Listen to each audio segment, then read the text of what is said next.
billion of them? Across all lines of culture and class, ethnicity and language, time and place. Ivy League professors and Oxbridge dons, Nobel and Pulitzer Prize winners, CERN and NIH directors. How can those people believe? That's the question. And if it's your question, this book is for you.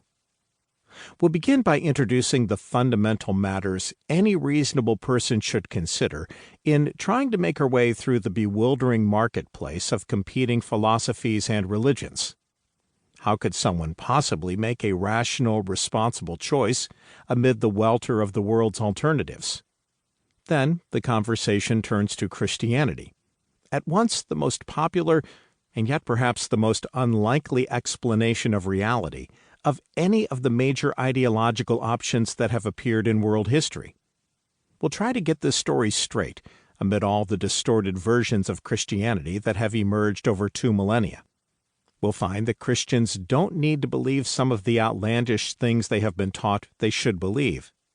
We'll also find that the Christian story possesses a certain logic.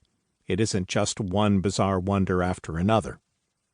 We'll conclude, however, that Christian faith remains very strange.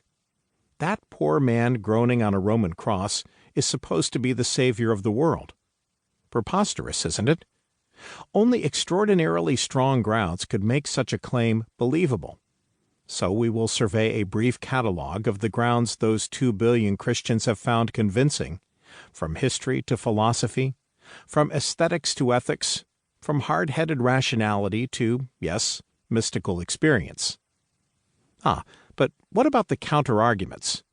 Lots of people, after all, have encountered Christianity, been raised in it or otherwise convinced by it, and yet eventually have found it incredible, even revolting. We'll take an honest look at those, too, some of them along the way, and the 2 biggest ones at the end. How could we not? And then, what? You'll be entirely convinced and convert on the spot? Not likely. You will, however, perhaps understand more clearly what Christianity does and doesn't claim, and what Christianity does and doesn't offer. You will be in a better position to decide whether you can, in fact, believe. And if that seems worth your while, then I trust you'll read on. Chapter 1. How to Decide. Deciding about religion. And that's how I became a Christian. 2 billion Christians in the world, and every one of them tells a similar story. One day, I decided to choose a religion, so I put out the dog, made myself a pot of tea, sat down to read all the pertinent material, had a good think, and made an informed choice. One can be confident that precisely no one has come to Christian faith that way, or ever will.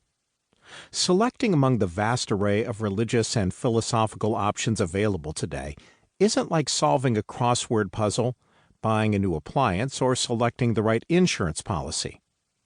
But what is it like? How is it possible to come to a reasonable and confident decision about it all? For lots of people, reasonable is the last thing religion is. Physics is about reason, about facts and evidence and logical argument. Sociology is about reason. Politics should be about reason.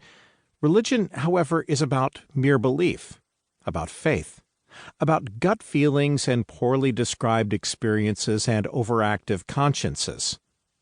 Why do religious people believe the things they do? Why do religious people commit themselves to a particular way of life different from that of their neighbor? Why do religious people trust their holy books and holy clergy to tell them truths they cannot otherwise discover? Maybe religious people are just credulous. Maybe they just grow up in a particular religion and never question it. Maybe they are psychologically needy and gravitate toward domineering personalities and simplistic rule books. Maybe they are cowards who shrink from facing reality and withdraw into comforting illusions fostered by similarly deluded weaklings, or worse, exploitative charlatans. But all of them? All 4, 5, 6 billion religious people around the world, and many more throughout the